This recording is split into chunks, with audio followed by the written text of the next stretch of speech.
కవితక్క మీద మళ్ళా ఎంక్వైరీ నడుస్తుందా? ఓ కాళ్ళ నడిస్తే పట్నంలోనే విచారణ చేస్తారా, లేదంటే ఢిల్లీకి తీసుకుపోతారా? మళ్ళా కోర్టులు విచారణ తిరగాల్సిందేనా? తిరిగితే ఈ కిత్తకు బీఆర్ఎస్ లీడర్లు తోడుకుంటారా? అయిపోయిందనుకున్న కేసులు మళ్ళా ఫస్ట్ కాంచెల్ శురువైనట్టేనా?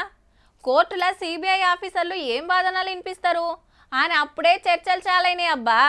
ఎందుకంటే నేను కడిగిన ముత్యం అని కవితక్క చెప్పుకొని 10 రోజులు అయిందో లేదో ఇవాళ ఢిల్లీ హైకోర్టు సమన్లు అందనే అందినాయి.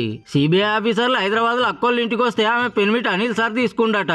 సోమవారం నాడు కోర్టు విచారణకు రావాలని ఉందట. అందులో మేడానికే కాదు కేసులున్న ఇంకో 23 మందికి కూడా కోర్టు సమన్లు అందినాయట. అయితే లాయర్ ను తోలినా నడుస్తుందట విచారణకు. This is a general process. Lower కోర్టులో ఏదైనా జరిగితే దాన్ని హైకోర్టులో ఛాలెంజ్ చేయడం అన్నది it is a common procedure. ఇదంతా దాంట్లో భాగంగా జరిగేది.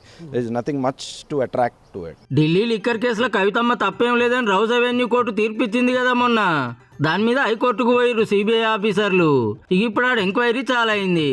మందు దందా కోసం 100 కోట్లు పంపింది, ఫోన్లు వలగొట్టింది, కేసులు ఈమె కూడా మెయిన్ అనేది సిబిఐ మాట. అప్పట్లో అరెస్ట్ చేస్తే 5.5 నెలలు తీఆర్ జైలు ఉన్నది.